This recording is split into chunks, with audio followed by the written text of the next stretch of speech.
Por favor, pegue a sua Bíblia e abre aí comigo em João, Evangelho de João.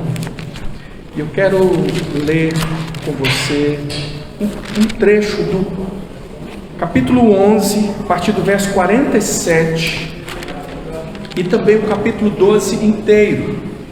E aí eu vou pedir você algumas coisas.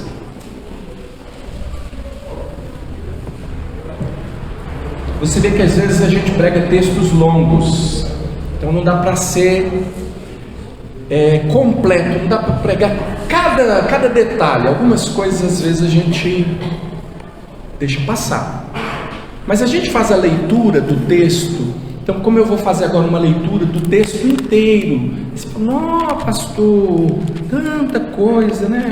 Uma página, 2 páginas, um pedaço. Irmão, isso não é muita coisa não, tá bom? Primeiro, que não é muita coisa. Segundo, eu preciso que você preste atenção no texto. Sempre que você ouvir uma leitura bíblica, preste atenção no texto, porque a palavra de Deus está aqui. É o texto que é a palavra. Você preste atenção, porque as explicações que vêm depois, elas vêm apoiar o entendimento do texto.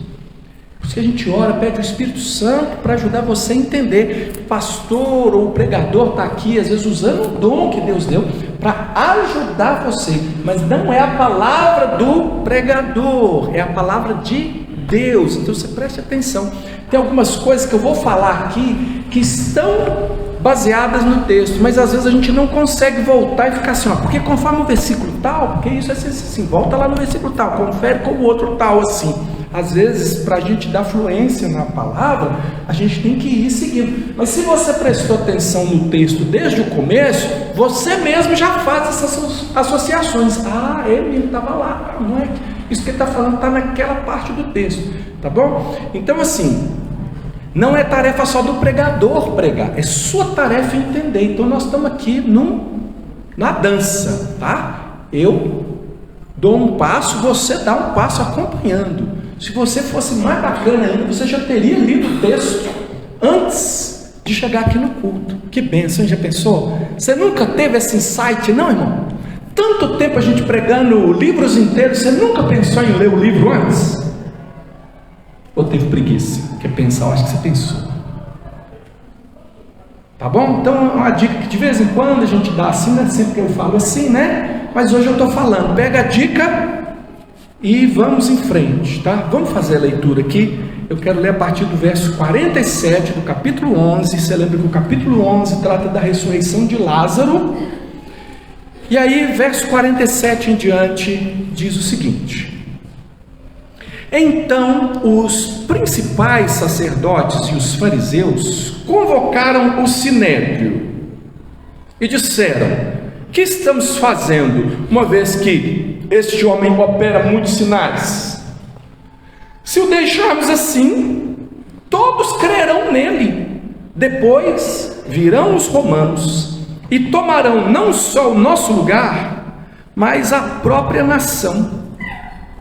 Caifás, porém, um dentre eles, sumo sacerdote naquele ano, advertiu-os dizendo: vós nada sabeis, nem considerais o que vos convém, nem considerai que vos convém que morra um só homem pelo povo e que não venha perecer toda a nação. Ora, ele não disse isso de si mesmo, mas, sendo sumo sacerdote naquele ano, profetizou que Jesus estava para morrer pela nação. Não somente pela nação, mas também para reunir em um só corpo os filhos de Deus que andam dispersos. Desde aquele dia, resolveram matá-lo.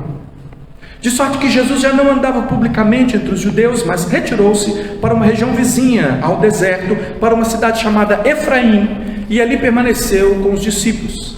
Estava próxima a Páscoa dos judeus, e muitos daquela região subiram para Jerusalém antes da Páscoa para se purificarem. Lá procuravam Jesus, e estando eles no templo, diziam uns aos outros: que vos parece? não virá ele à festa? Ora, os principais sacerdotes e os fariseus tinham dado ordem para que, se alguém soubesse onde ele estava, denunciá-lo a fim de o prenderem. 6 dias antes da Páscoa, foi Jesus para Betânia, onde estava Lázaro, a quem ele ressuscitara de entre os mortos. Deram-lhe, pois, ali uma ceia. Marta servia, sendo Lázaro um dos que estavam com ele à mesa. Então Maria, tomando uma libra de bálsamo de nardo puro, muito precioso, ungiu os pés de Jesus e o enxugou com seus cabelos, e encheu-se toda a casa com o perfume do bálsamo. Mas Judas Iscariotes, um dos seus discípulos, o que estava para traí-lo, disse: por que não se vendeu esse perfume por 300 denários e não se deu aos pobres? Isso disse ele, não porque tivesse cuidado dos pobres, mas porque era ladrão, e tendo a bolsa, tirava o que nela se lançava. Jesus, entretanto, disse: deixai-a, que ela guarde isso para o dia em que me embalsamarem, porque os pobres sempre os tendes convosco, mas a mim nem sempre me tendes. Soube numerosa multidão dos judeus que Jesus estava ali, e lá foram não só por causa dele, mas também para verem Lázaro, a quem ele ressuscitara dentre os mortos. Mas os principais sacerdotes resolveram matar também Lázaro, porque muitos dos judeus, por causa dele, voltavam crendo em Jesus. No dia seguinte, numerosa multidão que viera à festa, tendo ouvido que Jesus estava de caminho para Jerusalém, tomou ramos de palmeiras e saiu ao seu encontro, clamando: Hosana, bendito o que vem em nome do Senhor, e que é rei de Israel. E Jesus, tendo conseguido um jumentinho, montou, segundo está escrito: não temas, filha de Sião, eis que o teu rei aí vem, montado em um filho de jumenta. Seus discípulos a princípio não compreenderam isso. Quando, porém, Jesus foi glorificado, então eles se lembraram de que estas coisas estavam escritas a respeito dele, e que também isso, a respeito dele, e também de que isso lhe fizeram. Dava, pois, testemunho disso a multidão que estivera com ele, quando chamara a Lázaro do túmulo e o levantara dentre os mortos. Por causa disso, também a multidão lhe saiu ao encontro, pois ouviu que ele fizera este sinal. De sorte que os fariseus disseram entre si: vede que nada aproveitais, eis aí vai o mundo após ele. Ora, entre os que subiram para adorar durante a festa, havia alguns gregos. Estes, porém, se dirigiram a Filipe, que era de Betsaida, da Galileia, e lhe rogaram: Senhor, queremos ver Jesus. Filipe foi dizê-lo a André, e André e Filipe o comunicaram a Jesus. Respondeu-lhes Jesus: é chegada a hora de ser glorificado o Filho do Homem. Em verdade vos digo, se o grão de trigo caindo na terra não morrer, fica ele só, mas se morrer, produz muito fruto. Quem ama a sua vida, perde-a, mas aquele que odeia a sua vida nesse mundo, preservá-la para a vida eterna. Se alguém me serve, siga-me, e onde eu estou, ali estará também meu servo. E se alguém me servir, o Pai o honrará. Agora está angustiada a minha alma, e que direi eu? Pai, salva-me desta hora? Mas precisamente com este propósito eu vim para esta hora. Pai, glorifica o teu nome. Então veio uma voz do céu: eu já o glorifiquei e ainda o glorificarei. A multidão, pois, que estava ali, tendo ouvido a voz, dizia ter havido um trovão. Outros diziam, foi um anjo que lhe falou. Então explicou Jesus, não foi por mim que veio esta voz, e sim por vossa causa.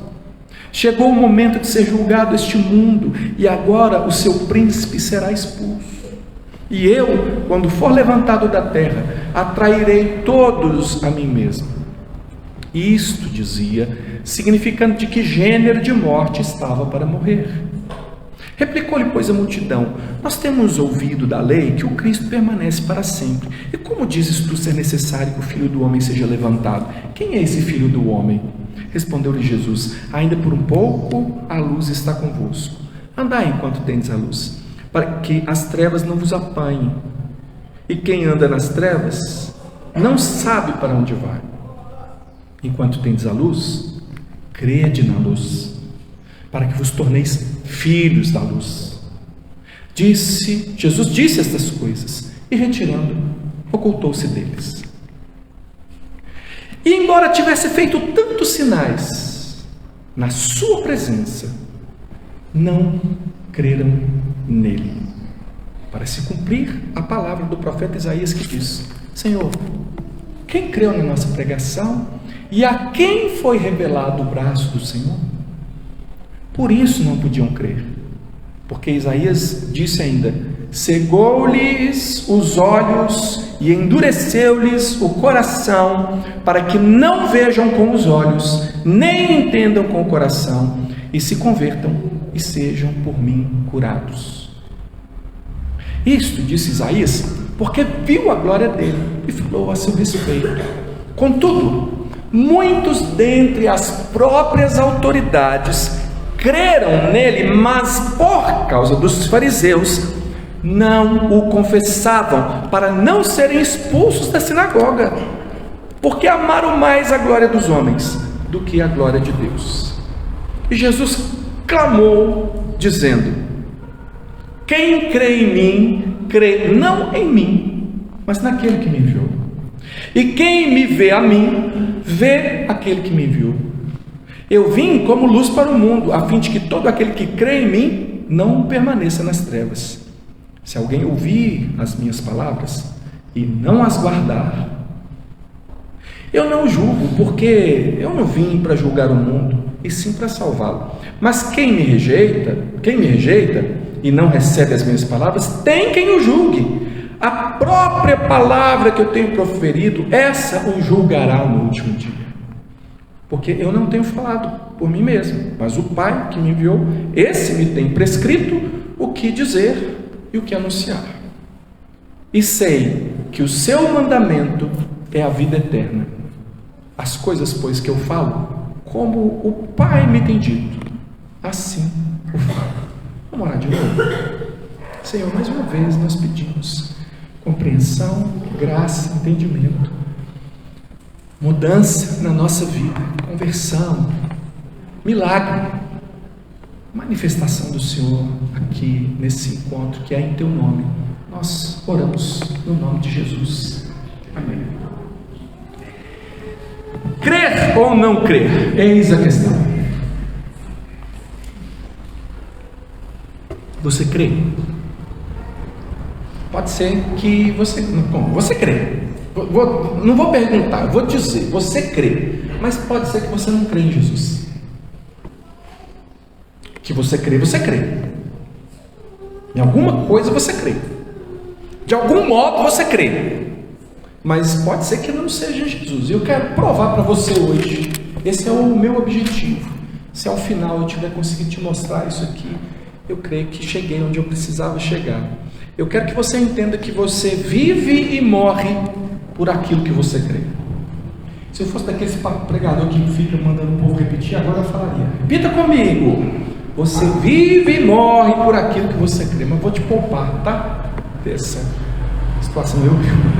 Deus abençoe todos os pastores que usam isso como recurso para gravar. Eu sei que é para gravar, mas eu me sinto um pouco ridículo respondendo e remedando a pessoa que está falando. Então eu não faço, mas Deus abençoe todo mundo que faz, tá bom? Mas eu quero que você guarde na sua mente isso aqui. Você vive e você morre por aquilo que você crê. Por exemplo, se eu te perguntasse assim, quem é você? Você tem uma ideia, né? Vamos pensar aqui, se... Vou tirar de você, vou colocar aqui, veio aqui um marciano, né? Inventei agora, porque não tem ninguém lá em Marte, tá, irmão? Mas chegou um marciano aqui na Terra, e ele encontrou um ser humano, e ele perguntou, quem é você? E aí o sujeito respondeu assim, eu sou um terráqueo, o ser que está aqui no controle de todas as coisas aqui nesse planeta. Estamos no topo da cadeia alimentar, tem muitos seres aqui até poderosos, grandes assim, né, fortes, mais fortes do que eu, mas com inteligência e engenharia, a minha espécie dominou o mundo, e a gente está agora assim decidindo se a gente vai matar todo mundo aí, tudo, para a gente conseguir um pouco mais de prazer, porque é o que a gente faz, né? A minha espécie, ela tem um propósito na vida, a alcançar a maior quantidade de prazer possível, no menor espaço de tempo que puder, porque ninguém é eterno, a gente não sabe quando a gente vai morrer. Então a única certeza que nós terráqueos temos é essa aqui, vamos morrer. Então a gente oscila entre duas possibilidades, ou a gente acelera o processo, chega logo lá e para acabar com a, né, gente que não tem paciência, vamos logo morrer, que é a única coisa que vai chegar, ou então a gente tenta fazer valer a pena. É um terráqueo se apresentando para um marciano. No que você acha que essa pessoa acredita? Que ele acredita em várias coisas, ele tem uma fé, ele tem uma doutrina, ele tem uma linha de pensamento, ele tem uma fé. No que ele acredita? Ele acredita provavelmente na evolução das espécies, né? Até citou as espécies, domínio das espécies. Ele acredita, quem sabe, no Big Bang, né? Porque explodiu e deu no que deu aí, agora a gente está aí, mas começou numa explosão. Ele acredita que a vida é aqui e agora. A vida é agora. Não existe vida amanhã, não sei se eu vou estar lá amanhã, ontem já passou. A vida é o momento. Nós só temos assim a certeza da morte e o intervalo entre aqui e a hora que ela chegar. Se alguém fosse classificar isso filosoficamente, diria existencialista, né? A fé dele é existencialista. Aí ou eu encurto o intervalo, eu sou meio desesperado, acho que a vida não vale a pena, vamos morrer. Ou então eu busco o prazer, porque a única coisa que eu posso fazer é ser feliz. Vamos tentar ser feliz. E o que vai ser necessário? Não sei, se precisar abrir uma mina enorme lá, que dê bastante lucro, mesmo que ela arrebente, mate 300 pessoas quase, e atrapalha a vida de mais um bocado. Isso é irrelevante, porque assim, gente, é do jogo. O jogo é alcançar, as regras de jogo é alcançar dinheiro para a gente poder alcançar prazer. Está todo mundo no jogo, né? Então a vida é isso. Você vê aqui uma pessoa que pensa assim, e aí você já viu que quantas pessoas na sociedade você conhece que pensam assim? Eu quero descobrir se você pensa assim. E ele acha assim, que depois o que tem é o nada e o vazio. Não tem nada depois. Eu te pergunto, isso é ciência ou isso é fé? Isso é fé. É claro que é fé. Ninguém estava lá no Big Bang, gente. No tal Big Bang, ninguém filmou, ninguém registrou. São teorias, é uma ideia, é uma possibilidade. Você cria uma possibilidade e acredita nela. Isso é religião também. Isso é fé. É fé no invisível. Eu não vi, mas eu creio que foi assim. Igual Chicó. Só sei que foi assim.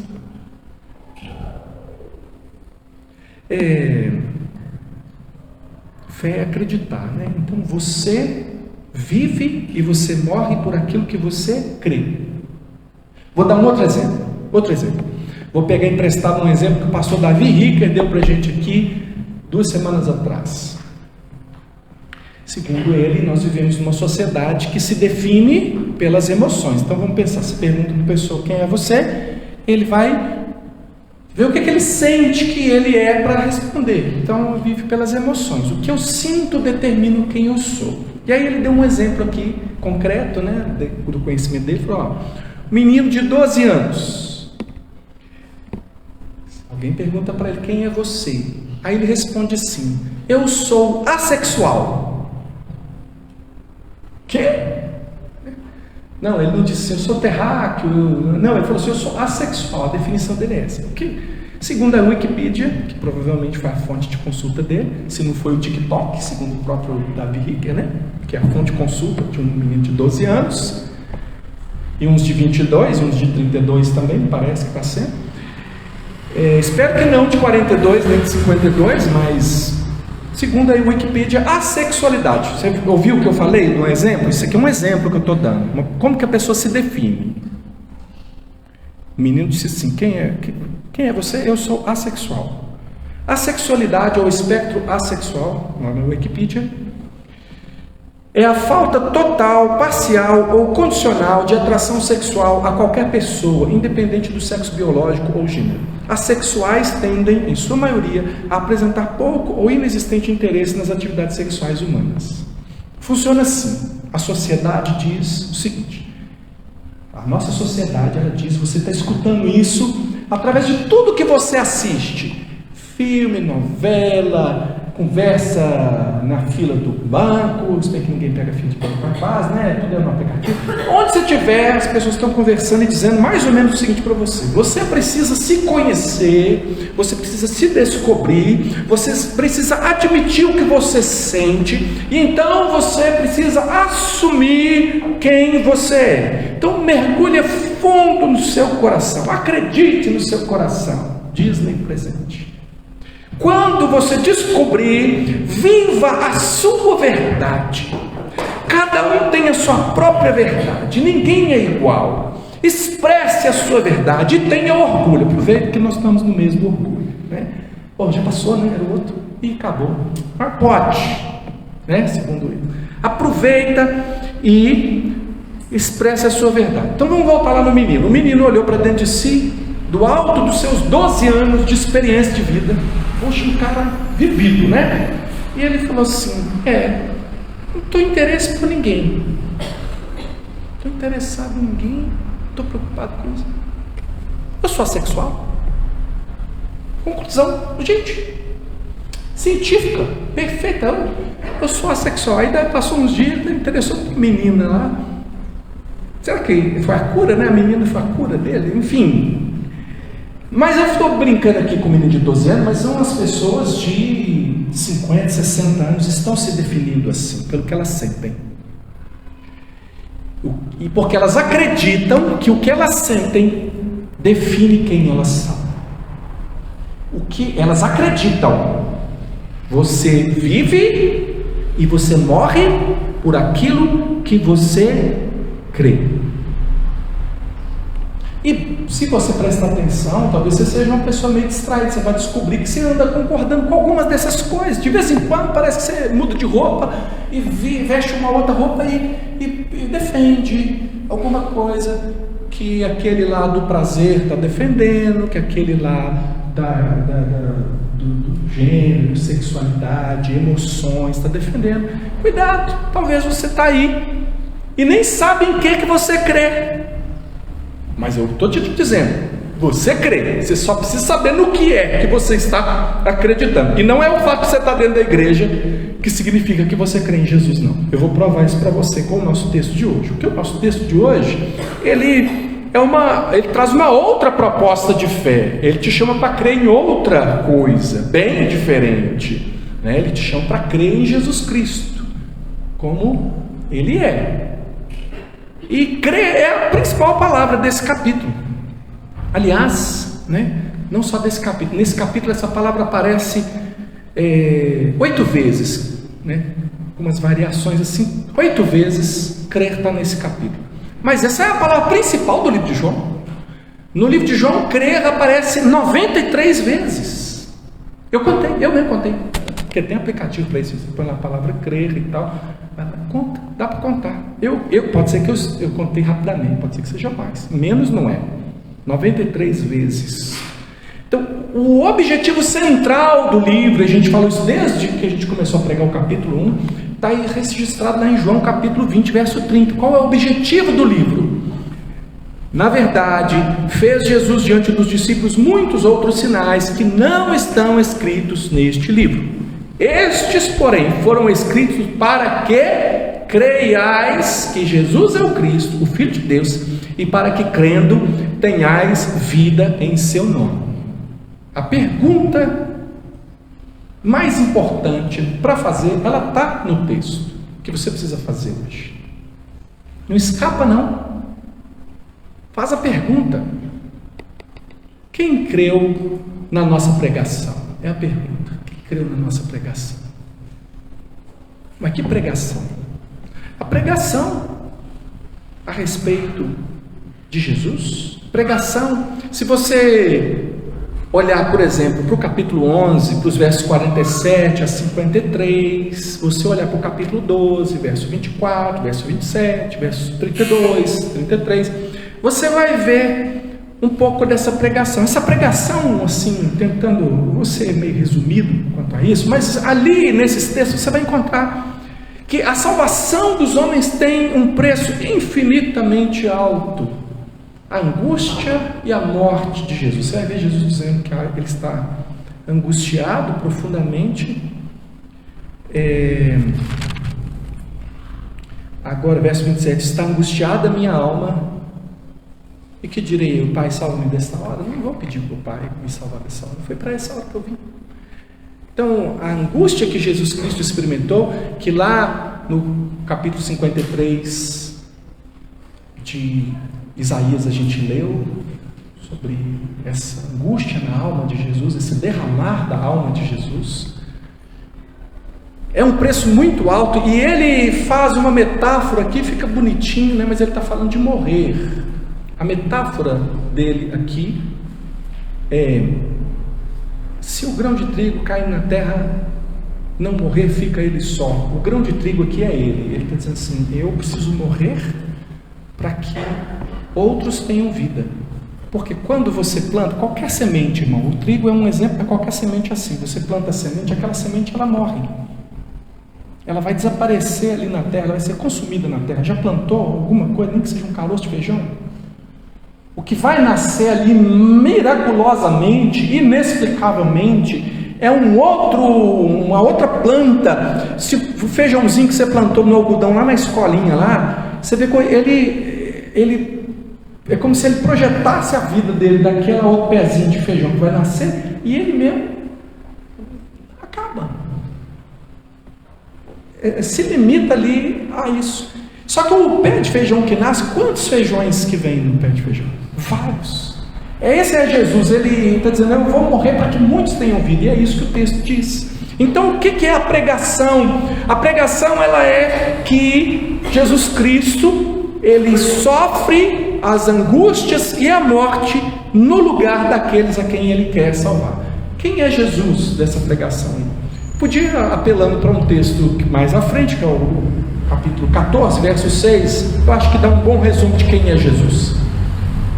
João 14, 6 diz: respondeu-lhe Jesus: eu sou o caminho e a verdade e a vida, e ninguém vem ao Pai a não ser por mim. Isso é um bom resumo do que Jesus representa: caminho, verdade e vida. Para responder para você quem é Jesus, eu disse o que ele faz, né? Ele entrega a sua alma, derrama a sua alma na morte para salvar. E quem é Jesus? Ele é o caminho, a verdade e a vida.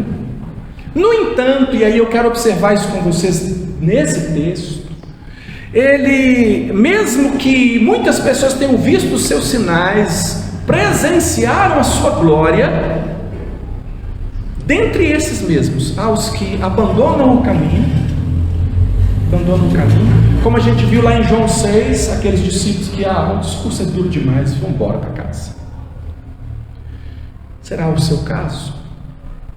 Há os que se recusam a crer na verdade. A gente vai ver isso muito no capítulo 12, porque são aquelas pessoas que viram os sinais, creram que Jesus era mesmo o Cristo, mas eles não assimilaram a verdade para a sua própria vida. Eles não se colocaram, eles não seguiram a Jesus, eles não se manifestaram a favor de Jesus, eles não defenderam a fé em Jesus. E eles então são as pessoas que se recusam a crer na verdade. Tem os que se desviam do caminho, tem os que se recusam, que renegam a verdade, e tem aqueles que crucificam a vida. E aí você vai ver aqueles que fazem os planos. Eles odeiam a Jesus, e eles odeiam todas as pessoas que estão de alguma forma relacionadas a Jesus e que promovem a fé em Jesus. No caso aqui, Lázaro. Eles queriam matar Jesus e querem matar Lázaro também. Será o seu caso? Será o caso de quem? Mas também tem aqueles que creem em Jesus exatamente como Ele é. Aqueles que creem que Ele é o caminho para se andar, que Jesus Cristo é a verdade para se crer e que Ele é a vida para se viver. E eu também te pergunto e até desejo que seja esse o seu caso. É esse o seu caso? Nós vamos pensar contexto. Você vai tirar a sua conclusão.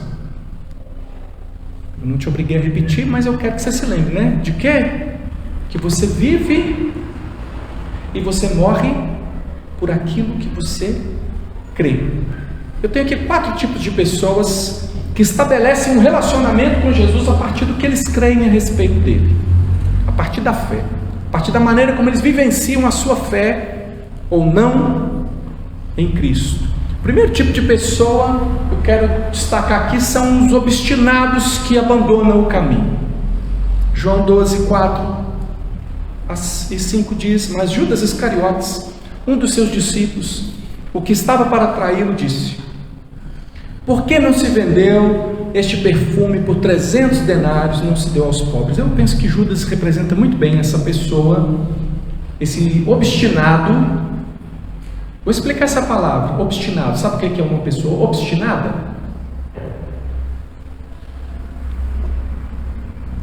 Obstinado, ele não aceita, ele não para por nada. Quando ele se obstina a alguma coisa, se ele tiver obstinado a passar por essa parede, e ele disser que é por aqui que passa, e ele não muda de rumo, e ele vai obstinadamente, ele vai meter a cara na parede, mas ele não volta atrás, porque ele é obstinado naquilo que ele acredita. E o Judas, ele é um obstinado que abandona o caminho. Ele parece crer em Jesus, ele é um discípulo de Jesus. Ninguém diria, nem os discípulos na hora da traição sabiam que era Judas. Ninguém diria que ele não é um crente. O problema com o obstinado, e aí eu quero saber se você é que ele anda com Jesus, mas ele acha que ele sabe mais do que Jesus, como as coisas devem realmente ser. Por que não se vendeu esse perfume e não se deu ao Judas? Porque a verdade dele era essa, a verdade dele, que ele falou, porque não se deu aos pobres. Mas aí o autor aqui, ele diz, não, ele queria era meter a mão no dinheiro, ele não concordou, ele estava num momento, nessa altura, Judas estava muito revoltado com Jesus, ele continuava andando. Você vai ver que ele está tão revoltado. Esse episódio aqui acontece 6 dias antes da Páscoa, gente. Daqui a 6 dias ele vai vender Jesus por 30 moedas, não é por 300 denários, não, por 30 moedas de prata ele já estava vendendo Jesus. Ele é essa pessoa insatisfeita com a forma como Jesus conduz as coisas. Conhece gente crente? Não é crente não, é gente evangélica que age assim. Eu tenho que parar de chamar de crente, porque crente é o que crê.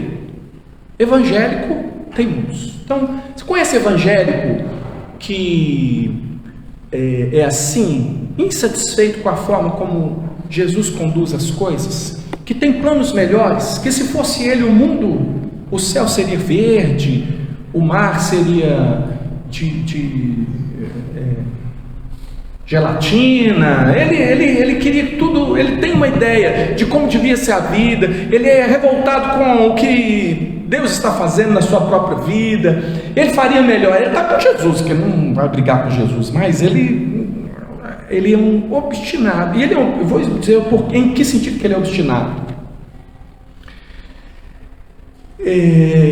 Gente, existe gente perigosa andando ao lado de Jesus, parece que crê, mas é um rato que só está interessado no seu pedacinho de queijo.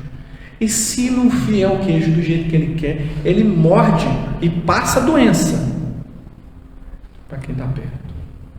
Ele faz qualquer coisa pelo pedacinho de queijo dele. Anda no meio dos crentes. Ele não é só um pecador, porque pecador, infelizmente, todos nós somos. Porque, por exemplo, o Judas, ele é diferente do Pedro, e o Pedro cometeu alguns erros muito semelhantes aos erros do Judas. Cometeu alguns erros. Por exemplo,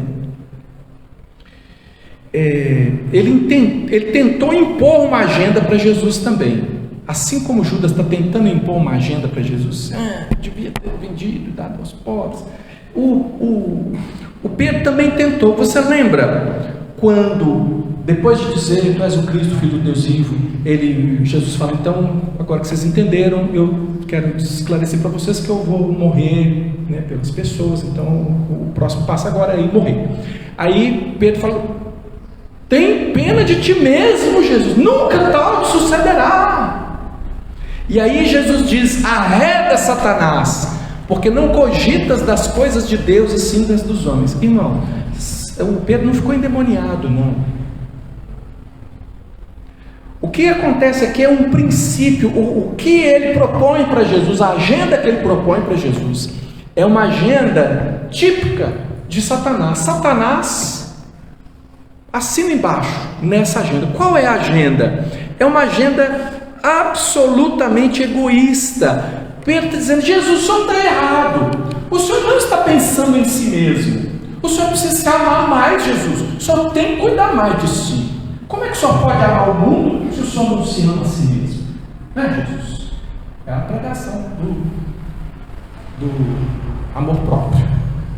Nunca tal de suceder. Tem pena de ti mesmo. Jesus, o senhor devia se proteger do mal. O senhor devia se proteger de pessoas. Tem gente para matar o senhor devia se proteger deles.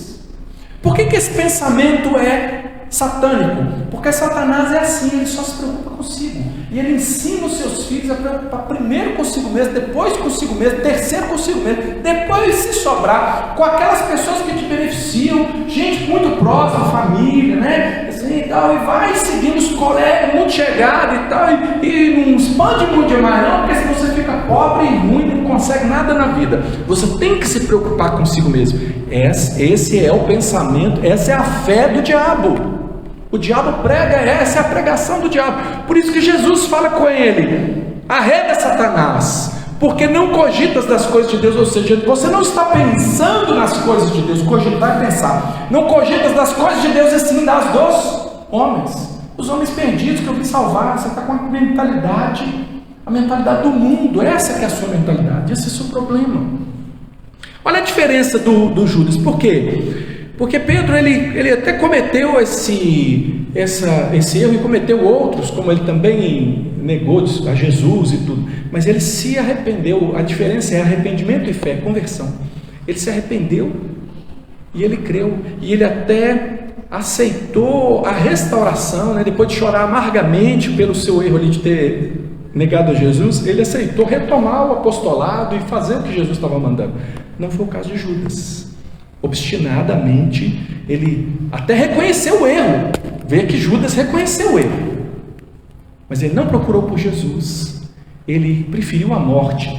Ele é um obstinado. Ele preferiu destruir a própria vida do que voltar para os pés de Jesus. Tem gente que é assim, prefere destruir a vida do que aceitar humilhação diante de Jesus. Então, o primeiro tipo de pessoa que tem uma fé, mas a fé não é a fé em Jesus. São os obstinados que começam até a andar no caminho, mas eles abandonam o caminho. Resumo das atitudes e das consequências para os obstinados que abandonam o caminho. Qual é o padrão do procedimento dessas pessoas? Traição. Ele vai trair a Cristo e vai trair os que são de Cristo. Ele vai estar no meio deles, mas no momento que ele se esbarra, porque ele sabe mais do que os outros, sabe mais do que Jesus, ele vai trair Jesus. O destino dele: cegueira espiritual, definitiva, completa, e morte na obstinação. Vai até o fim do buraco mesmo. Com a memória que se vai ter dele. A memória de Judas é o quê? É o filho da perdição, é o que depois os apóstolos disseram, ele era o filho da perdição, e veio para ser o filho da perdição mesmo. É a memória dele. Será que é o seu caso? O segundo tipo de pessoa que o texto apresenta são os covardes que recusam a verdade por prazeres e por glórias humanas. Esse texto aqui me choca demais, irmão. Eu acho que vai chocar você também. Você prestou atenção em João 12, 37 a 43? Eu vou ler de novo. Você tem que ler de novo. É chocante, muito chocante. Eles estavam lá, Jesus estava lá. Olha, embora tivesse feito tantos sinais na sua presença, não creram nele. Jesus fez na presença deles, não creram nele. Para se cumprir a palavra do profeta Isaías, que diz: Senhor, quem creu na nossa pregação e a quem foi revelado o braço do Senhor? Por isso não podiam crer. Aqui ele está explicando. Por que eles não podiam crer? Gente, eles viram. Eles viram o paralítico, que 38 anos estava na beira do... a levantar e andar, por ordem de Jesus. Eles viram o cego de nascença, eles conheciam o cego, eles viram ele curado por Jesus. Viram. O que mais que eles viram? Caná da Galileia, a cura do oficial. Eles viram sinais, eles viram. Aqui está dizendo assim, registrando, ó, estou falando de pessoas que viram. E por que eles não creram? Por que eles não podiam crer? É interessante, porque aqui, olha, aqui está dizendo que eles não podiam crer. Depois vai falar que eles creram em Jesus. Aí nós vamos ter que entender como é, creu ou não creu? Não, eles não podiam crer, porque Isaías disse ainda: cegou-lhes os olhos e endureceu-lhes o coração, para que não vejam com os olhos, não entendam com o coração e se convertam e sejam por mim curados. Isso disse Isaías porque viu a glória dele e falou ao seu respeito. Contudo, muitos dentre as próprias autoridades creram nele. Mas creram nele ou não creram nele? Mas por causa dos fariseus, não confessavam, para não serem expulsos da sinagoga, porque amaram mais a glória dos homens do que a glória de Deus. Esse é o grupo que mais estranheza me causa, porque eles são chamados de autoridades. O que é que eles eram autoridades? Irmãos, eles eram autoridades porque eles tiveram acesso às profecias. E eles não somente viram os sinais, eles eram autoridades por quê? Porque eles tinham conhecimento das profecias a respeito de Jesus. Eles viram os sinais, olha, eles tinham as profecias, o Messias vai fazer assim, eles viram o Messias fazendo, sabe, cara crachá, esse é o Messias, eles não tinham dúvida, é ele, ó, não tem jeito aqui, como é que eu vou dizer que não é? Está identificado, 2 mais 2 é 4, Jesus é o Messias. Mas o absurdo, eles não o confessaram. Mateus 10,32 diz assim: portanto, todo aquele que me confessar diante dos homens, também eu o confessarei diante do meu Pai que está nos céus. Mas aquele que me negar diante dos homens, também eu o negarei diante do meu Pai que está nos céus. Ainda tem que explicar um negócio, que eles creram, né? Fala que eles creram. Eles não confessaram a Jesus. Por quê? Porque eles temeram mais os homens do que a Deus. Lucas 12,5 diz assim: eu, porém, vos mostrarei a quem deveis temer. Temei aquele que, depois de matar, tem o poder de lançar no inferno. Sim, digo-vos que a esse deveis temer. Mas eles não temeram a esse Jesus, que podia e pode lançar a alma no inferno. Eles temeram os homens. Porque aqueles homens que eram contra Jesus podiam atrapalhar a vida social deles muito, podia estragar a vida deles. Eles, veja bem, vamos pensar, as autoridades eram estudiosos, possivelmente dentre essas autoridades tinha gente que ganhava vida ensinando a Torá, ensinando os profetas, eram os professores, eram pessoas reconhecidas, eram escribas, eram os Nicodemos, sábios, que eram consultados por muitas pessoas e ganhavam a vida com isso. Se eles declarassem que criam em Jesus, eles iam perder essas coisas. E eles temeram aos homens. E outra, eles amaram mais a glória dos homens. Por que a glória dos homens? Porque ele falava assim: eu preciso da aprovação do sumo sacerdote. Se eu, sábio fulano de tal, perder o respaldo, a referência do Caifás, como é que eu faço da minha vida? Eu não sou mais ninguém em Israel. Ninguém mais acredita em mim. Eles amaram mais a glória dos homens. Quem é que põe comida na mesa? O sistema judaico todo, o sistema religioso todo, vai caindo, vai descendo lá do sumo sacerdote, vai passando pelos sacerdotes, vai chegando nas pessoas que trabalham no templo, no ensino. Todo o sistema de Israel tinha essa estrutura. Mas acontece que eles amaram mais a glória dos homens e não deram atenção ao que diz Lucas 12, 20. Mas Deus lhe disse: louco, esta noite te pedirão a tua alma, e o que tens preparado para quem será? Assim é o que entesoura para si mesmo e não é rico para com Deus.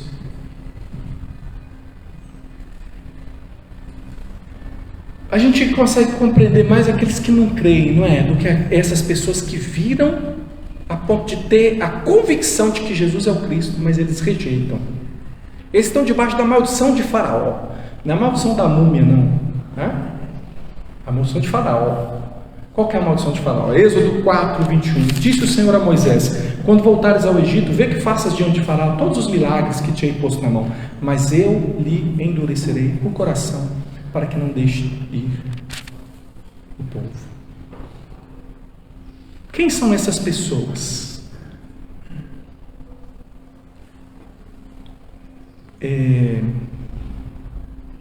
Eles são simpatizantes do Evangelho que nunca se posicionam.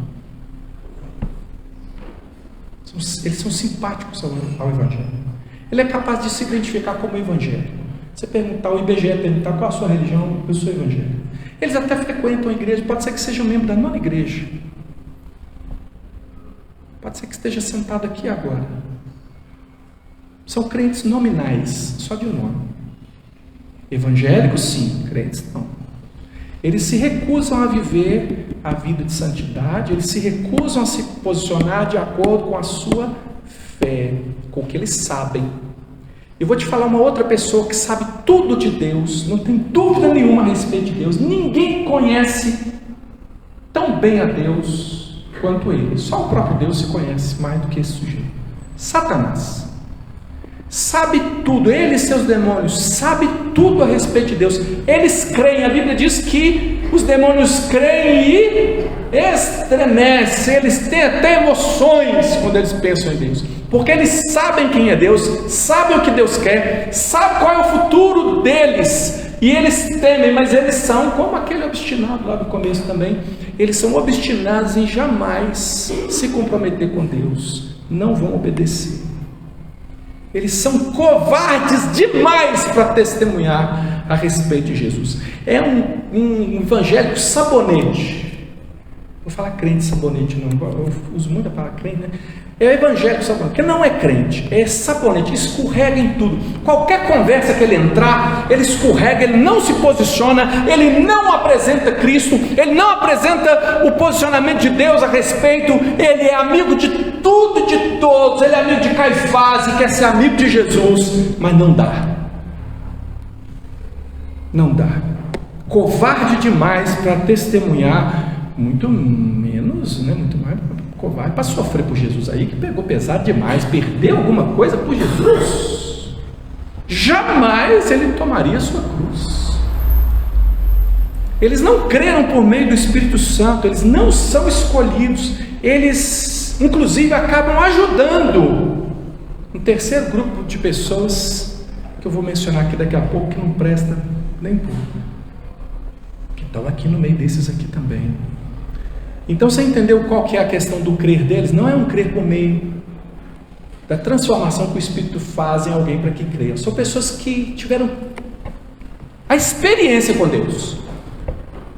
não tem dúvidas a respeito de Deus. Qualquer pessoa que perguntar para eles no privado, eles vão dizer que creem totalmente em Jesus, mas a prática de vida deles não será. São aqueles que a Bíblia diz, mas aos covardes, aos abomináveis, a parte que lhes cabe será o lago que arde com fogo e enxofre, a saber, a segunda morte. Isso me espanta muito, alguém que crê, mas que não é a fé salvadora. Resumo das consequências para os covardes que renegam a verdade. Eu tenho um exemplo, mas está lá no Velho Testamento, que eu acho que é uma pessoa que, para você que conhecer a história, eu não vou contar a história toda não, mas vai dar para você lembrar e associar, e dá para você fazer um paralelo. Talvez, espero que não com a sua vida, espero que você não seja essa pessoa, mas talvez você vai conseguir perceber essas pessoas ao nosso lado. Uma pessoa que é um bom exemplo disso é Saul, o rei medroso, lembra? Saul, ele era um sujeito assim que o objetivo da vida dele era agradar os outros. Até a gente teve uma palavra aqui em 2 semanas sobre agradar, né? Temor de homens, né? Essa você pode procurar lá na internet. A gravação está bem ruinzinha, porque nos dias a gente teve uns problemas com gravação, mas dá para você, se você tiver vontade de saber, dá para você saber lá. Então ele é um sujeito que ele está sempre agindo, não aparentemente, olha, ele é um cara que parece que ele é escolhido, né? Porque ele inclusive foi escolhido para ser rei. Ele está na posição de autoridade. Lembra que muitas autoridades, mesmo crendo nele, não. Pois é, ele é o cara que ele crê em Deus, ele viu Deus separar ele, escolher ele de todas as formas, até profetizou. Saul entre os profetas. Ele é um sujeito que, mas quando a situação aperta, ele peca. Ele assume a postura do pecado. E ele vai num crescente até o ponto dele renegar com as suas atitudes a fé que antes ele defendia. Ele era um homem que, no zelo do Senhor, que não era muito zelo do Senhor, para ele era pura política mesmo, ele combateu os adivinhadores, os necromantes, todos aqueles que invocavam espíritos, porque a Bíblia é contra essa prática, né? Totalmente contra. E ele, numa de fazer a vontade do Senhor, ele foi um cara que passou a vida onde ele sabia que tinha alguém lá, necromante, invocando mortos, conversando com espíritos de pessoas que já foram, na verdade conversam com demônios. Ele perseguiu essas pessoas e matou, desterrou. Ninguém tinha moleza com ele. O final da vida dele, primeiro que ele passou, num certo momento, ele mesmo era um sujeito endemoniado. O demônio montava nele para valer. Pedro não foi não, tá, irmãos? Mas o Saul era endemoniado. Outra, ele vai terminar a vida dele consultando a pitonisa de Endor. Ele procura uma necromante para ele. Invoca lá Samuel. Samuel gostava de mim. Samuel vai me dar uma ajuda nessa hora. E aí a necromante, né, não chama Samuel nada não. Ela faz uma descrição ali, era um demônio.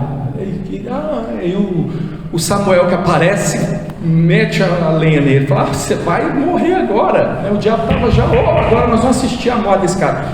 Mente para ele, porque até descreve a morte dele de uma maneira diferente do que foi.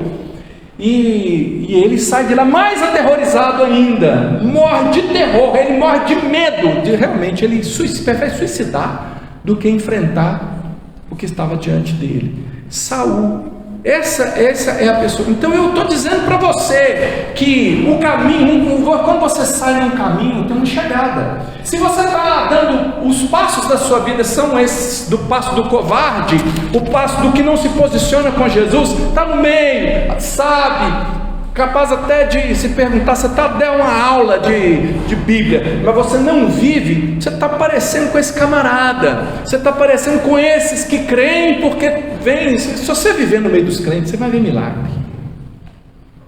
Vive no meio dos crentes, você vê.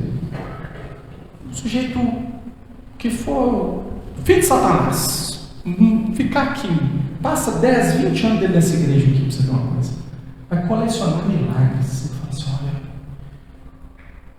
fulano de tal teve um milagre na vida dele, ciclano de tal, eu vi, teve milagre na vida dele, eu vi isso, Jesus é transforma, você tem que ver. Ele crê. Não, está para assumir uma posição com Jesus. Isso aqui é de arrupiar os cabelinhos do braço. O terceiro tipo de pessoa são os perversos que crucificam a vida.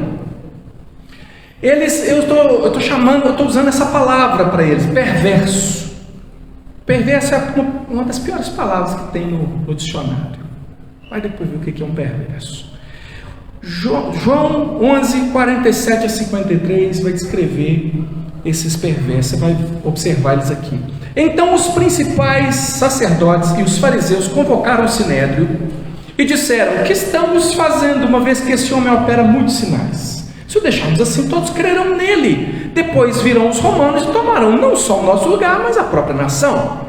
Caifás, porém, um dentre eles, sumo sacerdote, naquele ano advertiu-os, dizendo: vós nada sabeis, nem considerais que vos convém que morra um só homem pelo povo, e que não venha a perecer toda a nação. Ora, ele não disse isso de si mesmo, mas sendo sumo sacerdote naquele ano, profetizou que Jesus estava para morrer pela nação, e não somente pela nação, mas também para reunir em um só corpo os filhos de Deus que andam dispersos. Veja que não é só Israel, mas todos, né?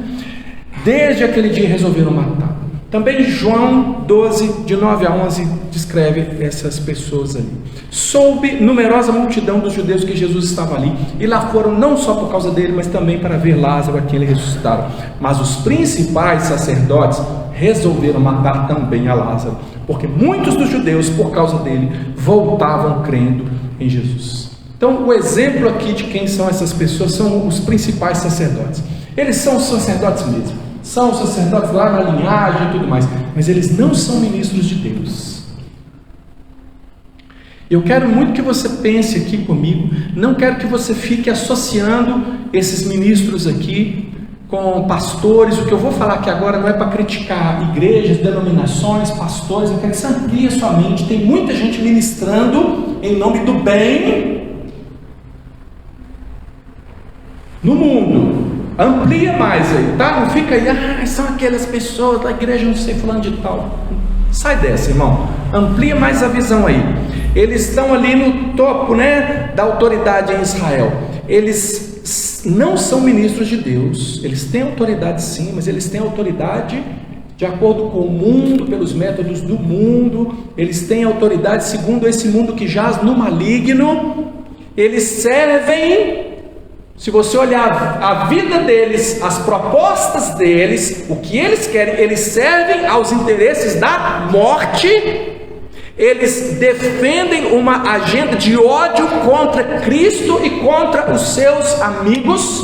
Eles têm um ódio consumado contra Cristo e todo aquele que professa a fé em Cristo. E eles querem matar não somente a Cristo, mas eles querem matar os amigos de Cristo. Vamos matar o Lázaro também, que o Lázaro também está dando muito problema, está atrapalhando, ele está fazendo as pessoas crerem. Nós estamos querendo acabar com Jesus, já está difícil.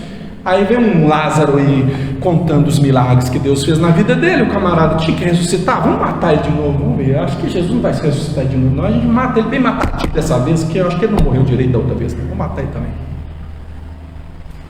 Eles estão por aí, irmãos, na sociedade de hoje.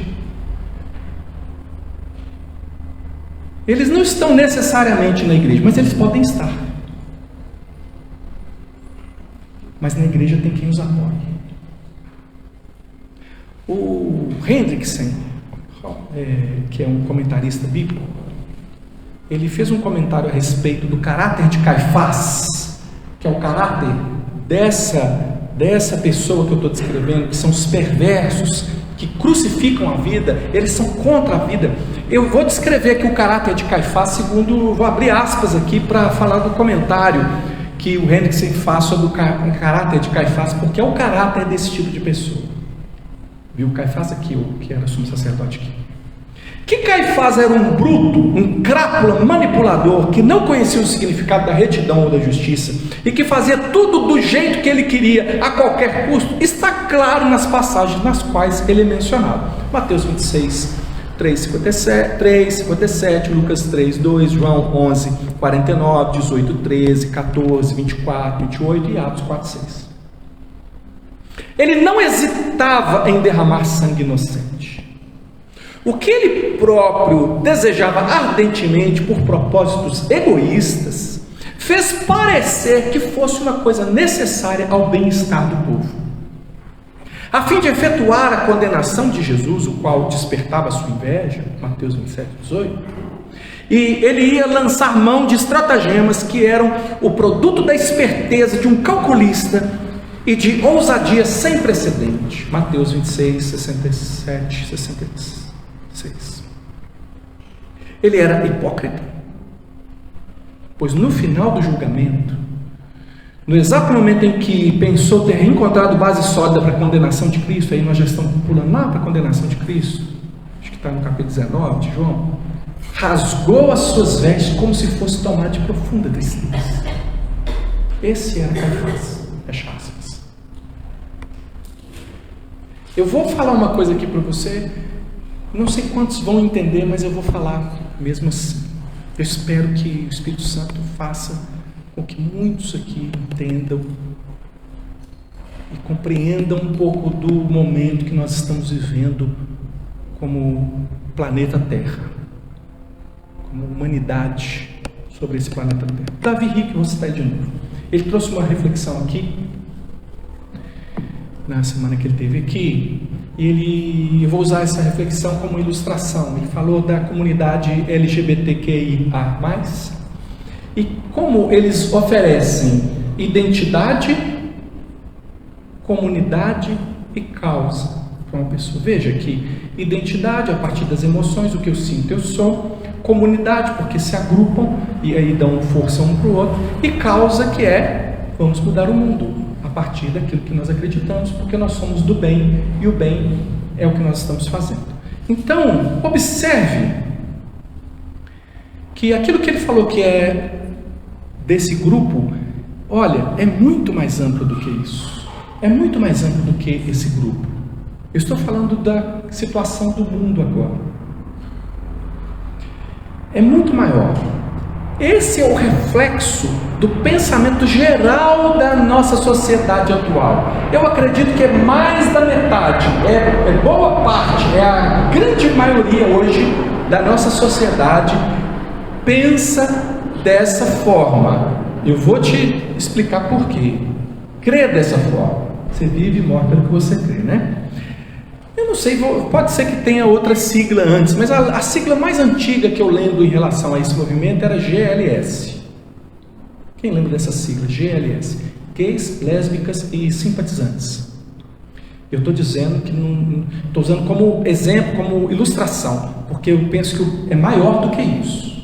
Eu vou ficar aqui, vou pegar essa parte aqui dos simpatizantes, para a gente pensar um pouco. Romanos 1,32 diz: ora, conhecendo eles que a sentença de Deus, de que os que são passíveis de morte, os que tais coisas praticam, não somente as fazem, mas também aprovam os que assim procedem. E para que alguém que vai fazer um recorte da minha pregação para falar contra mim aí, essa morte aqui é espiritual, tá bom? A Bíblia não ensina a gente matar homossexuais, não, viu? Nem matar gays, lésbicas, nem desejar a morte de ninguém, mas eles dizem que nós pregamos isso, tá? Mas é mentira. Mas recortando o que eu falar aqui vai dar boa munição nas coisas que eu estou falando aqui, mas eu vou falar que eu preciso falar com vocês, mesmo que esteja sendo filmado aqui. Que Deus abençoe a todos que ouvirem. Vou ler de novo, Romanos 1,32. Ora, conhecendo eles a sentença de Deus de que são passíveis de morte os que tais coisas praticam, não somente as fazem, mas também aprovam os que assim procedem. Quero que você se lembre que eu estou falando de um terceiro tipo de pessoa, que são os perversos que crucificam a vida. São as pessoas que, segundo a palavra de Deus, eles são contra Cristo, são contra tudo aquilo que Cristo representa. Então, estou tentando explicar a mentalidade desse terceiro grupo, que eu disse que é muito mais amplo do que uma questão relacionada a gênero, relacionada a essas discussões aí que estão tendo agora. Não é questão de gênero, nem é questão de ideologia de gênero, não é disso que eu estou falando, mas representa bem o tipo de pensamento do qual eu estou falando, que é maior do que isso, é mais profundo. Nós estamos falando de uma reengenharia social que está acontecendo no mundo, uma mudança de cultura tão radical que só encontra descrição no Apocalipse. Eu vou citar um texto aqui de Apocalipse, capítulo 13,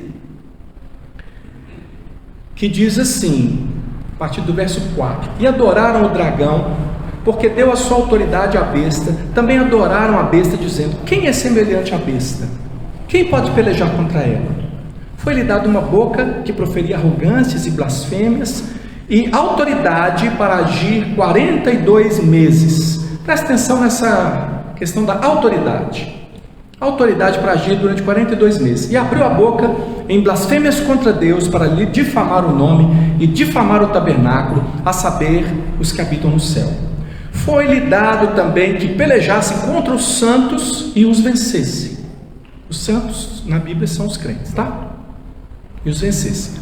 Deu-lhes ainda autoridade sobre cada tribo, povo, língua e nação, e adorá-la-ão todos os que habitam sobre a terra, aqueles cujos nomes não foram escritos no livro da vida do Cordeiro, que foi morto desde a fundação do mundo. Se alguém tem ouvidos, ouça. Se alguém leva para cativeiro vai. Se alguém matar a espada, necessário é que seja morto a espada. Aqui está a perseverança e a fidelidade dos santos. Você que conhece a Bíblia, você sabe como que a Bíblia apresenta a realidade do homem. Existe uma proposta de mundo rival da proposta do reino de Deus. O mundo não, irmão, presta atenção no que eu vou falar aqui. O mundo não é dividido entre capitalismo e socialismo, tá bom? A discussão é muito pequenininha, isso também sim. É uma bobagem. Não estou dizendo que seja bobagem a gente pensar politicamente e tal, não. Mas eu estou dizendo que a grande discussão que a igreja tem que fazer não é capitalismo e socialismo. Tem gente que acredita isso de tal maneira que eles até acreditam que os democratas nos Estados Unidos querem o comunismo, porque a agenda dos democratas, você sabe que tem 2 partidos políticos nos Estados Unidos, né? Os republicanos, os democratas, e os democratas que estão no poder hoje. E tem gente que aqui no Brasil, porque as questões aqui no Brasil estão associadas a capitalismo e socialismo, com as disputas políticas que a gente tem aqui. E a agenda do grupo que é socialista, ela em muitos sentidos parece com a agenda dos democratas nos Estados Unidos. Acontece que os democratas nos Estados Unidos não têm nenhuma vontade de que os Estados Unidos seja China, Cuba, nada disso. Eles não têm nenhuma vontade de mudar o modelo político deles, não tem nada a ver. E é bobagem quem fica tentando achar que é isso. Existe uma outra agenda mais profunda que coincide com governos de mundos e coincide com o pensamento de pessoas mundo afora. E o mundo não está dividido, o mundo é dividido de acordo com o ponto de vista da Bíblia, que a Escritura fala. É assim que a Bíblia fala, o mundo está dividido entre vivos e mortos. O mundo está dividido entre luz e trevas. O mundo está dividido entre filhos de Deus e filhos do maligno. O mundo está dividido entre reino dos céus e império das trevas.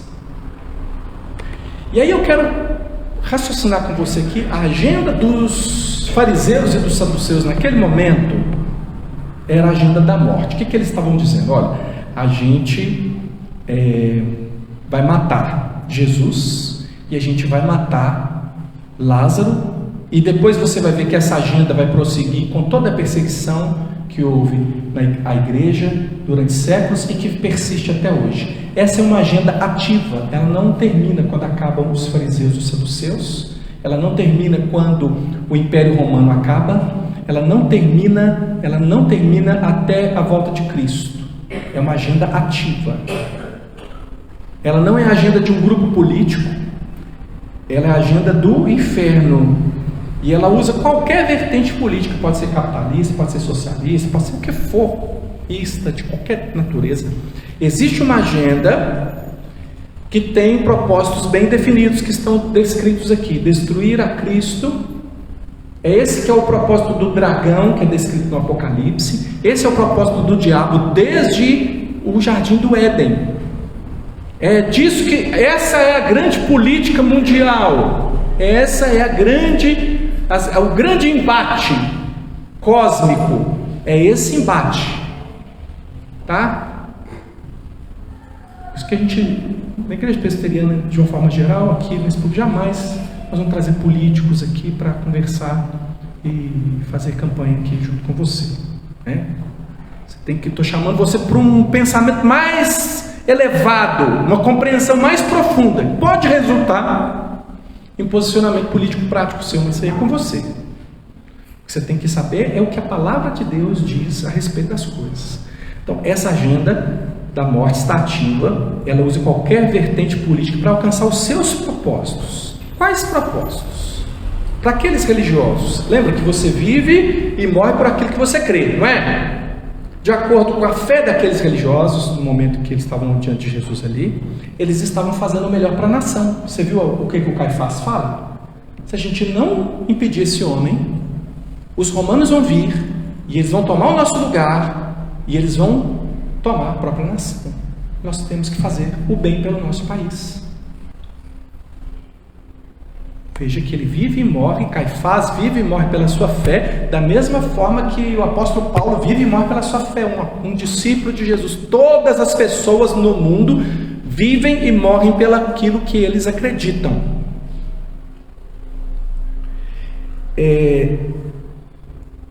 Note, no entanto, a preocupação maligna, a preocupação satânica deles, como fica revelada em João 11:48. Eles dizem assim: se o deixarmos, todos crerão nele, depois virão os romanos e tomarão. O que eles vão tomar primeiro? O nosso lugar. Primeiro objetivo, egoísta, como Satanás. Vão tomar o nosso lugar e a própria nação. Portanto, o que nós temos que fazer? Temos que matar Jesus, temos que matar Lázaro, temos que matar todo mundo que for necessário para impedir que tal aconteça. Eles não mencionam outros aqui, mas no decorrer dos anos é o que vai acontecer com as perseguições que vão vir depois. Então, o pensamento deles é o seguinte: desde que nós estejamos vivos e estejamos no poder, nada mais importa. E a agenda deles termina com a morte de Cristo e com a morte dos seus seguidores. Então, não seja ingênuo. Se nós temos uma cosmovisão cristã, ou seja, uma visão de mundo através dos óculos da fé, através do Evangelho, nós precisamos perceber que a proposta de caminho de Jesus é contramão para o mundo. Não seja ingênuo. Você é inimigo do mundo, não do jeito que eles pensam, que eles acham que a gente se junta para fazer planos para destruir as pessoas. É mentira. Mas eles vão se unir contra nós. Saiba disso. Sempre foi assim, sempre será assim. Porque existe uma agenda satânica que está no mundo hoje. Eu quero ter ainda a oportunidade de pregar Apocalipse para vocês, mas eu já dei a fonte para vocês. Quem se interessou já correu atrás. Está lá no nosso aplicativo, se você quiser entender melhor a explicação que o Apocalipse dá do que nós estamos vivendo, para onde nós estamos indo, está lá. Mas então, veja, para esse grupo de pessoas que grupo de pessoas é esse? São os perversos que crucificam a vida, são aqueles que são contra a vida segundo a palavra de Deus diz que a vida é. A afirmação de verdade única de Jesus: eu sou a verdade. Quando Jesus diz eu sou o caminho, para eles é contramão. Quando Jesus diz eu sou a verdade, isso é um absurdo diante do projeto do mundo agora de múltiplas verdades. Cada um tem a sua própria verdade, você deve viver a sua verdade, eu defenderei a sua verdade, mesmo que ela seja contra mim. O importante é que cada ser humano se assente no trono do universo que ele mesmo vai construir para si. É o homem no centro do mundo, você, o que você sente, o que você pensa, isso é o que importa. Quando Jesus diz, não, o que importa, a verdade é uma só, e essa verdade sou eu, isso é um absurdo para eles. Encher a terra com a vida, que é a imagem de Deus, a presença do homem na terra é abominável para eles. Você vai encontrar o discurso até de que assim, o melhor que podia acontecer para o mundo era desaparecer o ser humano. Isso até aparece de vez em quando assim, estampado no discurso dele. Não é tão assim, mas até aparece. E aí a gente vai ver essa agenda de morte funcionando aí. Não tem outra alternativa para o império das trevas a não ser roubar, matar e destruir tudo aquilo que se chama Deus. Essa é a conclusão do desfecho no Apocalipse, e é onde vai ter a virada final com Jesus Cristo, com a volta de Cristo. Então, irmão, eu creio que eu vou ver a volta de Jesus. Por quê? Porque a Rússia entrou em guerra com a Ucrânia, e a Europa pode entrar em guerra de novo? Os Estados Unidos podem entrar em guerra com... Não. Segundo o que a Bíblia diz, e é o que eu estou vendo, a apostasia ganhando terreno cada vez mais. Cada dia mais, ser crente é marketing.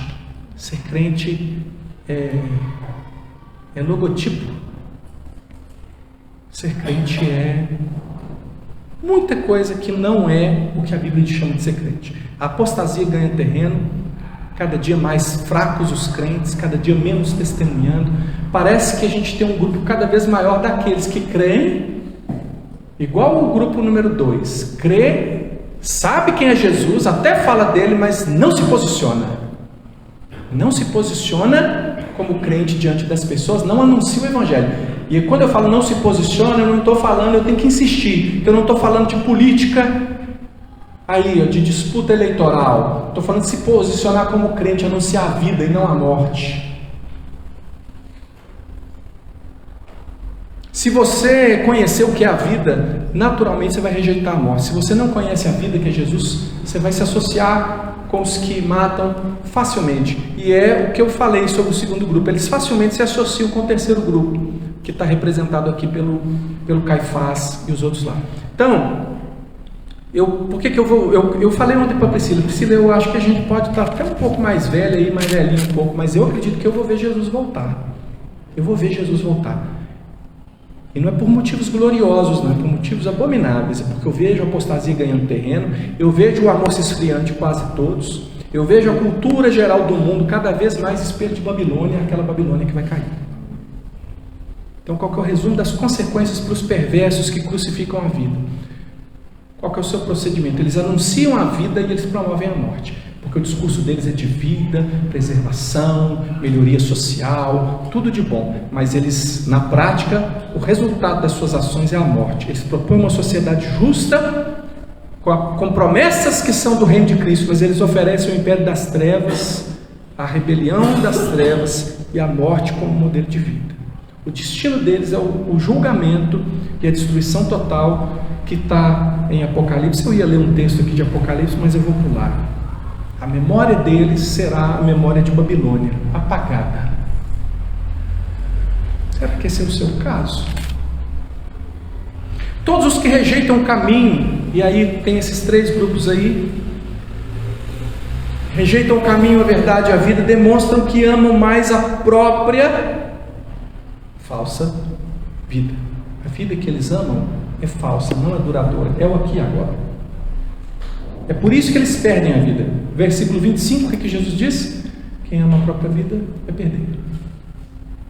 Porém, os que creem em Jesus, que Jesus é o caminho, a verdade e a vida, eles perdem a vida falsa, porque eles odeiam a própria vida nesse mundo. Eles são igual a Bíblia descreve o justo Ló, que olhava para Sodoma e Gomorra e ele não dava conta do que ele via, apesar de que era um pecador miserável, mas a Bíblia fala que ele era crente, estava no meio do mundo, consentindo às vezes com muita coisa, fazendo escolhas erradas, mas era um crente. Ele se torturava cada vez que ele via como o mundo estava andando, o seu estômago embrulhava. Assim vivem os crentes, mas eles servem a Jesus e eles são honrados pelo Pai. Verso 26, aquele que me serve, o Pai o honrará. E eu vou falar o quarto e último grupo, para a gente terminar aqui. Esse grupo está representado por Maria, irmã de Lázaro. Esse quarto tipo de pessoas são os escolhidos que creem na pregação de Jesus. João 12, 2-3 diz: deram-lhe, pois, ali uma ceia. Marta servia, sendo Lázaro um dos que estavam com ele à mesa. Então Maria, tomando uma libra de bálsamo de nardo puro, muito precioso, ungiu os pés de Jesus, enxugou com seus cabelos e encheu-se toda a casa com o perfume do bálsamo. Os que verdadeiramente creem na pregação de Jesus, eles agem como Maria agiu e como era o estilo de vida dela. E eu vou ser muito direto e rápido, não vou comentar muito, você vai ouvir e vai entender. A fé dela era ativa e despretensiosa. Veja que Maria, ela tinha um relacionamento com Jesus. Eu estou pegando ela como exemplo. Eu podia usar Lázaro e também Marta, e eu podia ampliar para os discípulos. Eu estou pegando ela, eu vou citar ela diretamente, porque você olha só para ela que você vai pegar, tá bom? A fé dela é ativa e despretensiosa. Veja o relacionamento anterior que ela tinha com Jesus, sem exigências. Veja que até no momento que Jesus chega e ele fala, o teu irmão há de ressuscitar, ela fala, eu sei que ele ressuscitará no último dia. Ela nem fala assim, então vamos lá, Jesus, corre lá. Ela fala, ela está ali doída e ela está com a fé no lugar certo, ela compreende e ela tem assim essa fé ativa e despretensiosa. Ela sempre esteve aos pés de Jesus, e nessa cena não é diferente. Mais uma vez você vai encontrar ela aos pés de Jesus. Ela tem uma gratidão ativa. Ela está ali na organização, não é só ela, né, que está organizando, mas aquela ceia que eles oferecem ali, louvor, homenagem, gratidão a Jesus. É uma gratidão ativa, não é uma coisa assim, ai, que lembrança boa que eu tenho de Jesus. É uma vontade de fazer alguma coisa que seja representativa, que possa demonstrar a ele a gratidão que ela tem. Uma generosidade ativa. Veja o alto custo, aquilo 300 denários é quase um ano de salário de um trabalhador normal. Está tudo numa garrafinha de bálsamo, de nardo puro. Aquele negócio era uma especiaria lá da região do Tibete. O negócio tinha que vir de camelo, era um troço, gente, era caro, porque assim era difícil, e ela gasta aquilo ali sem problema, e derramou tudo em Jesus. Se você olhar os textos paralelos que tratam desse ponto, você vai ver que ela derramou na cabeça, aquilo encheu a casa, né? Ela tem um amor ativo e corajoso. Ela aproxima de Jesus ali, e aquilo seria bem fora do protocolo, porque aquela mesa, somente os homens estariam naquela mesa, naquela ceia. As mulheres não participariam diretamente, elas estariam à parte. E ela se aproxima. Uma mulher jamais soltaria os cabelos. Na presença de homens, ela solta os cabelos, ela derrama sobre os pés de Jesus. A mesa não era alta assim, era baixa, os pés ficavam para trás, ela chega por trás, ela derrama, ela enxuga com os cabelos dela. A mulher está meio desesperada, assim, de certa forma. Ela está assim, é um amor tremendo e corajoso, porque ela não está nem aí porque que as pessoas estão pensando da atitude dela diante de Jesus. Gratidão, um amor ativo e corajoso que ela tem, uma voluntariedade empreendedora. Que ideia foi essa de comprar um negócio tão caro assim e derramar ele sobre Jesus? Mas ela revela também uma verdadeira intimidade com Jesus. Por quê? Porque no meio daquele povo ali, Jesus fala assim, ela fez isso para o meu embalsamamento. Ela está ligada, eu não tenho tempo de explicar para você aqui, mas eu estou te afirmando que ela está ligada na questão da morte de Jesus, que é em breve, e nem os discípulos que estão ali estão tão antenados quanto ela, quanto o embalsamamento de Jesus Cristo. Intimidade.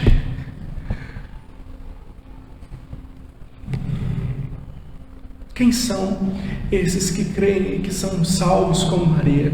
Eles são os anônimos da multidão, aqueles anônimos que levam os caminhos lá para receber Jesus, que recebem ele na entrada triunfal. Não estou comentando esse texto, eu sabia que não dava, né? Não dá tempo de comentar tudo, mas os que são salvos são aqueles que clamam Hosana, ó salva-nos Senhor, porque Hosana significa ó salva-nos Senhor, nós te rogamos.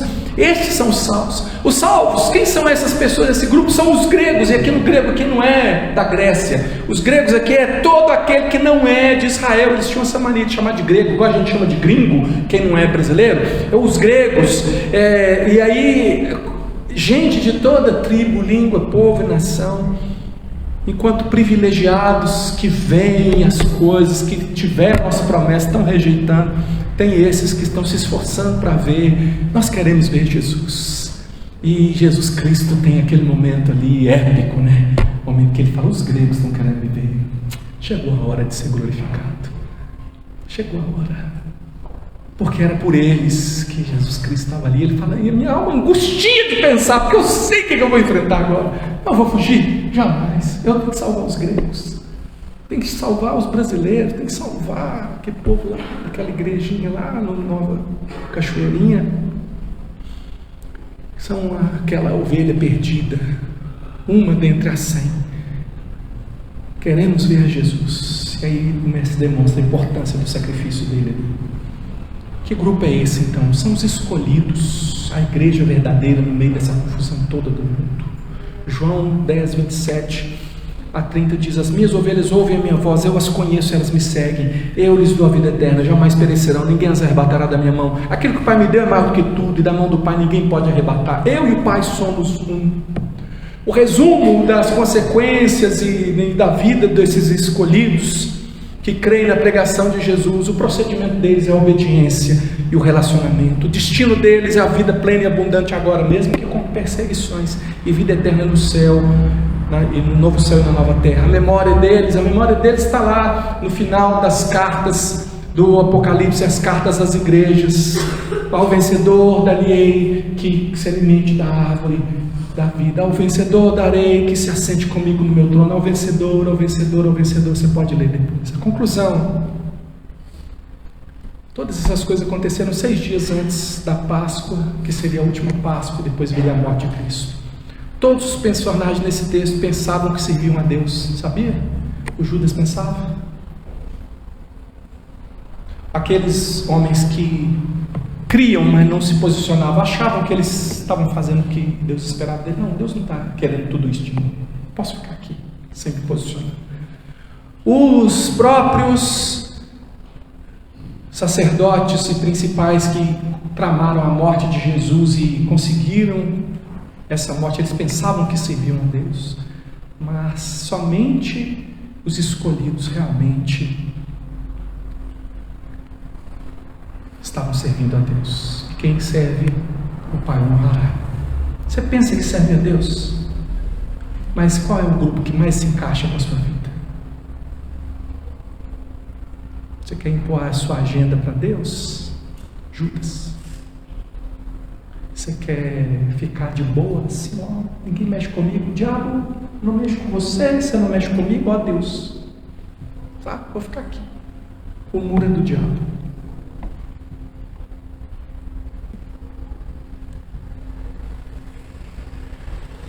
Você vai apoiar a agenda da morte? Viva a liberdade, morte às criancinhas, vamos pelo aborto, a liberdade da mulher. Isso é só uma coisinha, gente. Essa pregação aqui não é para falar sobre aborto, não, mas é uma ilustração que está aí, né? A agenda da morte está aí. Quem vai apoiar? Quem vai promover? Você vive e morre por aquilo que você crê. Então, eu quero fazer um apelo de oração. Jesus disse: eu sou o caminho. A pergunta é: você vai abandonar? Ou você está abandonando? Talvez seja um motivo de arrependimento hoje, porque quem sabe você não seja Judas, você seja só o Pedro que está querendo impor uma agenda a Jesus, mas que de repente cai em si e em arrependimento e é levantado por Deus e é feito um apóstolo de Cristo e grandes coisas Deus faz através da sua vida. Eu sou a verdade de Jesus. Você vai negar a verdade que é Jesus? Você vai se acovardar? Você vai amar o mundo? Vai amar a sua posição? Eu falei com a Priscila, se baixar a norma, porque vem aí mudanças, né? Vem aí uma lei que diz assim: olha, todos os professores terão que subscrever a lei de igualdade, que vai determinar que o ensino seja nessa e naquela condição, totalmente contrária à palavra de Deus, e vocês vão ter que assinar aqui que vocês são a favor, porque senão vocês vão perder o cargo. Eu falei: você não aposenta, hein, meu bem? Você não aposenta, né? Porque não assina, né, irmão? Ou assina? Entendendo? E aí? E se te exigirem? Você tem que ver, senão a gente vai ser expulso da sinagoga. É perder nossa boquinha. Tem muita gente, é a maioria, que vai ficar fazendo considerações, vai chegar à conclusão de que está certo. assim como o próprio Caifás tinha certeza que ele estava certo, e até usado por Deus, porque até o diabo é usado por Deus, irmão, vai dar o desfecho final lá na volta de Cristo. Você vive e morre por aquilo que você crê. Você sabe o que você crê? Jesus diz: eu sou a vida. Você vai crucificar a vida? Vai apoiar a agenda da morte? Vai ser inimigo da cruz? Ou você vai andar no caminho? E aí são os bois, né? Bíblia, oração, igreja, submissão. Isso é andar no caminho. Você vai proclamar a verdade ao invés de negar a verdade? Isso é missão. Levar o evangelho a todas as pessoas, transformá-las em verdadeiros discípulos de Cristo. Você vai viver a vida plena e abundante, gloriosa, com perseguições, mas vai viver na fé, vai deitar e dormir, mesmo que haja as piores perseguições. Por quê? Porque a nossa segurança está em Cristo. Você vai tomar a sua cruz ou não? Eu te convido a ficar de pé e nós vamos orar. Vamos. Nós te agradecemos porque mesmo angustiado, o Senhor não se desviou da cruz. Mesmo que a angústia se abatesse sobre o Senhor, a alegria que estava proposta, futura, daqueles que o Senhor escolheu para a salvação, ela foi mais importante para ti do que um momento, seja de alegria ou seja de sofrimento. E aqui, Senhor Deus, mesmo nesse salão aqui, tem pessoas que estão vivendo pelo prazer,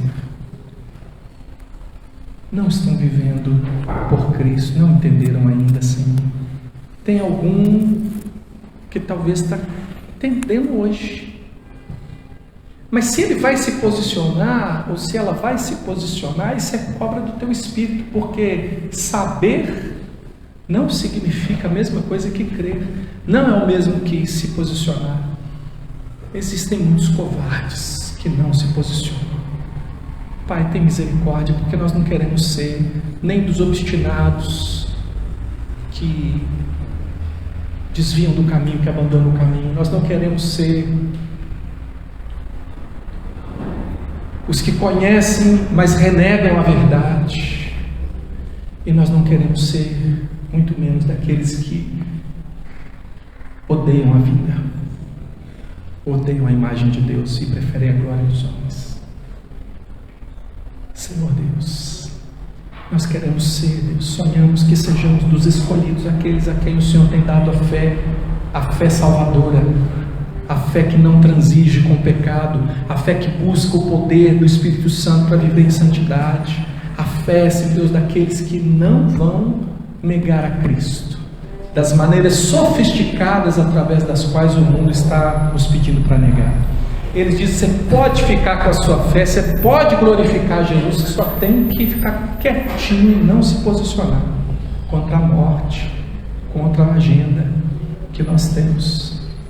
Senhor Deus, ajuda-nos a ter a sabedoria individual, Senhor Deus, cada um de nós vai precisar disso, dos tempos de perseguição e de dor que estão propostos para nós, que a palavra do Senhor diz que vão chegar, as tribulações que vão chegar.